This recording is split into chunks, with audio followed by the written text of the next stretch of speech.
Salut à tous, on se retrouve aujourd'hui pour une nouvelle critique de film et aujourd'hui on va parler du film Borderlands.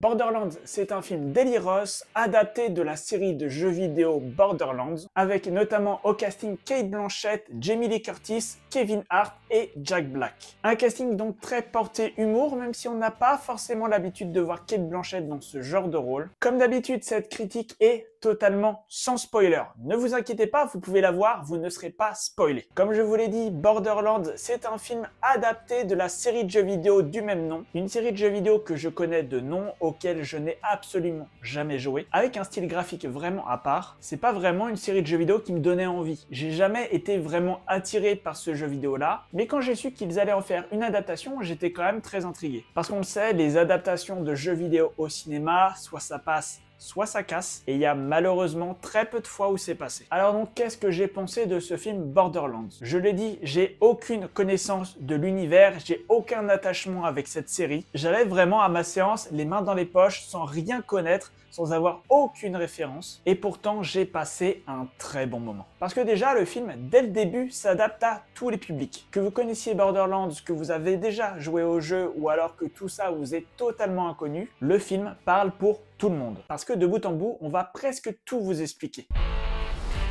La légende dit qu'il y a un trésor faramineux caché dans une arche secrète. Et que si vous allez le chercher, vous avez intérêt à être bien accompagné. Les différentes planètes, pourquoi tel personnage est à tel endroit, qui sont-ils les uns pour les autres? Il y a certainement des références au jeu que j'ai loupées, mais pour quelqu'un de novice comme moi, je ne me suis pas du tout retrouvé largué. Alors du coup, le scénario est pas très élaboré. On va laisser peu de place au suspense et on va absolument tout expliquer. Pendant ma séance, je me suis fait le parallèle avec les didascalies qu'on retrouve au théâtre. Vous le savez, les didascalies, c'est les petits bouts de texte en italique dans les pièces de théâtre qui servent à parler de l'action, à parler du contexte. Et on retrouve ça à travers les dialogues et la voix off. Ça sera peut-être un point négatif pour certains, en tout cas pour moi ça a été positif. On découvre donc un univers dans lequel on n'est pas du tout perdu et dans lequel il y a beaucoup d'humour. Mais à la différence de d'habitude, ce n'est pas Kevin Hart le rigolo de service, c'est le petit robot Claptrap dont la voix est celle de Jack Black. Ça va vraiment être la caution humour de ce film. C'est un personnage qui ne va pas arrêter d'enchaîner les blagues et j'ai trouvé que ça tombait juste à de nombreux moments. Kevin Hart, lui, donc interprète un militaire. Il sort des rôles qu'on lui prête d'habitude sans être vraiment à contre-courant non plus. Concernant le reste du casting, j'ai plutôt aimé la prestation de Cate Blanchett, que je n'avais pas du tout l'habitude de voir dans ce genre de rôle. Son personnage fonctionne totalement, on y croit de bout en bout. Le personnage de Jamie Lee Curtis est un petit peu en dessous, j'ai pas trouvé qu'elle avait une grande place dans le film. Et Tiny Tina, le personnage d'Ariana Greenblatt, sans être phénoménal, j'ai trouvé plutôt pas mal. Elle montre bien la folie du personnage et j'ai trouvé que son développement tout au long du film était plutôt bien fait. Et bien sûr, Claptrap, le robot, qui est plutôt là pour apporter de l'humour plutôt que pour être une vraie aide à la bande, mais j'ai trouvé ses interventions plutôt marrantes. Le reste des personnages est assez anecdotique, ils sont soit là en tant que méchants ou en tant que gentils, on sait pas forcément grand chose de plus sur eux, donc ça sert à rien d'en parler plus que ça. J'ai trouvé qu'il y avait un bon équilibre entre le sérieux et l'humour. Il n'y a pas un humour qui va désamorcer les scènes de sérieux, et pour autant, le sérieux ne prend pas trop la place sur l'humour. C'est un univers qui est totalement bordélique, qui est complètement fou, et j'ai trouvé que c'était vraiment très bien retranscrit. Les effets spéciaux également sont vraiment réussis. Bien évidemment, on se doute qu'il y a plein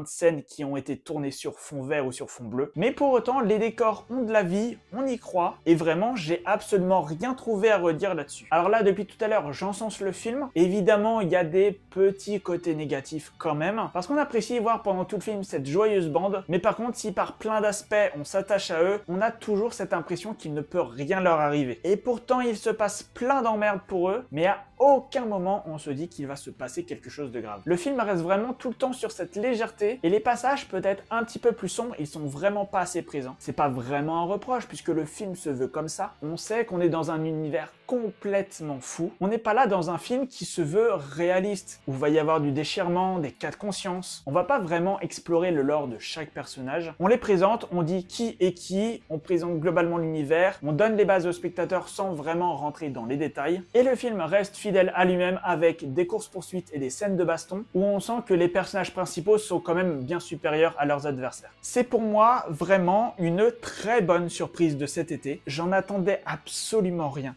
Vraiment, j'ai déjà vu le film Trap en avant-première, donc allez voir ce film et vous faire ma critique hebdomadaire là-dessus, c'était ce qui me semblait le plus logique. J'y allais pas avec des attentes, j'allais pas avec des préjugés non plus, et j'ai été vraiment agréablement surpris. Le film dure 1h40, donc on n'a absolument aucune longueur, les scènes s'enchaînent sans temps mort, le film ne s'ouvre pas forcément à une suite, mais il ne ferme pas la porte non plus. Vraiment, c'est un film que j'ai beaucoup aimé. Et comparé à certains qu'on a eu ces dernières semaines, ça vaut vraiment le coup que vous allez voir ça au cinéma. On a un humour qui fonctionne, des acteurs un petit peu à contre-emploi, un méchant qui est pas hyper charismatique, on va pas se mentir, mais le tout fait que pour un film dont je n'attendais absolument rien, j'ai été très agréablement surpris. Donc voilà, c'est tout pour cette critique du film Borderlands. J'espère vraiment qu'elle vous aura plu. Si c'est le cas, comme d'habitude, n'hésitez pas à mettre un like et à me le dire dans les commentaires. On se retrouve prochainement pour de nouvelles vidéos. En attendant, portez-vous bien. Ciao.